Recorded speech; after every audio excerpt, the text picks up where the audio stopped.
வணக்கம். வாழிய நிலம்.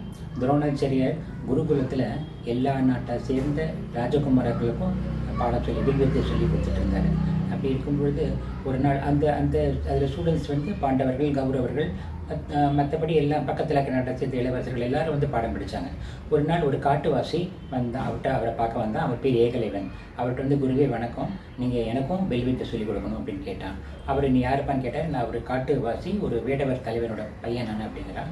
என் பேர் ஏகலைவன் சொல்கிறான். அவர் சொல்கிறார், இல்லைப்பா, நான் நாட்டு ஆள்ற மன்னருடைய மகன்களுக்கு தான் நான் சொல்லித்தரேன். இளவரசர்களாக இருக்கணும், இல்லை ராஜகுமாரர்கள், இளவரசர்கள், அந்த ராஜ வம்சத்தை சேர்ந்தவங்களுக்கு மட்டும் தான் நான் சொல்லித்தரேன், மற்றபடி சாதாரண மக்களுக்கு நான் சொல்லித்தரது இல்லைப்பா அப்படின்னு சொன்னார். சொல்லி அனுப்பிச்சிட்டாரு.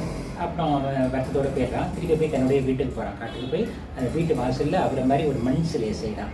அந்த மண் சிலைக்கு முன்னாடி நின்று அந்த மண் சிலையை வணங்கிட்டு அது முன்னாடி நின்று வில்வித்தையை செய்கிறான். அவர் அங்கே ஸ்டூடெண்ட்ஸ்க்கு காட்டில் என்னென்னு சொல்லித்தராரோ அத்தனை விதமான வில்வித்தையும் அஸ்திரத்தையும் அவருக்கு ஆட்டோமேட்டிக்காக தானாக வந்துடுது. ரொம்ப சூப்பராக பிரமாதமாக பண்ண கற்றுக்க ஆரம்பிச்சிட்டான். தானாகவே வந்துடுது அவனுக்கு எல்லாமே.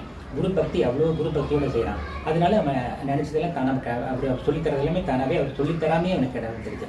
ஒரு நாள் காட்டுக்கு வேட்டையாடுறதுக்கு அந்த ராஜகுமாரர்கள்லாம் வர்றாங்க. அப்போ ஒரு வேட்டானை அழைச்சிட்டு வராங்க. அந்த வேட்டை ஏகலைவனை பார்த்து குலைக்குது.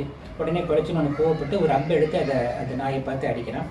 அந்த அம்பு ஒரு 10-5-6 விதமான அம்பை பிரித்து போய் அந்த நாயோட வாயை தச்சுது. இதை பார்த்தோன்னே அந்த இளவரசர்களுக்கெல்லாம் ரொம்ப ஆச்சரியமாக இருக்குது. என்னடா நமக்கு மேலே அவன் பெரிய ஆளாக இருக்கேன், நீ யாருப்பான்னு கேட்குறாங்க. என் பேர் ஏகலைவன் அப்படின்னு சொல்கிறான்.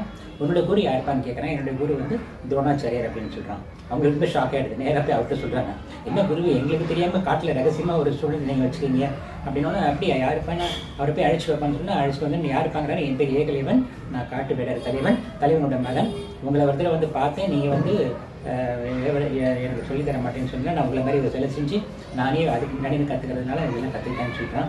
அவருக்கு ரொம்ப சந்தோஷமாயிடுது. சரிப்பா அப்படின்னு சொல்லி அவனே கேட்குறான், நீங்கள் என்னோட குருவா, நீ என்னை மாணவனை எடுத்துக்கிறதுனால நீங்கள் எனக்கு ஏதாவது குருதட்சிணை உங்களுக்கு தரேங்கிறான். அவருக்கு அர்ஜுனன் மேலே ரொம்ப ஒரு விருப்பம். அதனால் இவன் அர்ஜுனனை தாண்டி போயிடுவான் அப்படின்னு அவருக்கு மனசுக்கு ஒரு எண்ணம் இருந்துச்சு. அதனால் டக்குன்னு என்ன சொல்ல, சரிப்பா எனக்கு குருதட்சிணை கொடுக்குறியாங்கிறது. சுவாமி தர சுவாமிங்கிறான்.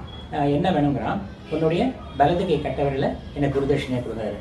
அடுத்த நிமிஷம் யோசிக்கவே இல்லை. டக்குன்னு ஒரு கத்தி எடுக்கிறான், வலது கை கட்டவரை டக்குன்னு கட் பண்ணி ஒரு காலில் வச்சுக்கிறான். பார்த்தா எல்லா ஸ்டூடெண்ட்ஸுக்கும் ரொம்ப ஷாக்காக ஆச்சரியமாக இருக்குது. இது மாதிரி யாருமே இவ்வளோ தூரம் ஒரு தியாகம் பண்ணி பார்த்ததில்ல. ரொம்ப ஆச்சரியப்படுறான். குருவுக்கும் கொஞ்சம் அதிர்ச்சி ஆகிடுது. அவர் ரொம்ப ஒரு இது பண்ணி அவனை கட்டி பிடிச்சி ஆசீர்வாதம் பண்ணுறாரு. இல்லைப்பா அப்படின்னு சொல்லிட்டு அவனை வாழ்த்தி அனுப்புகிறாரு. ஸ்டூடெண்ட்ஸ் எல்லாருமே அவன்கிட்ட ரொம்ப பிரியமாக பேசி அனுப்புகிறாங்க. ஆனால் அதுக்கு பிறகு ஏகலைவனுக்கு பழைய அந்த வில்வித்தை அவனுக்கு வரலை. நன்றி, வணக்கம்.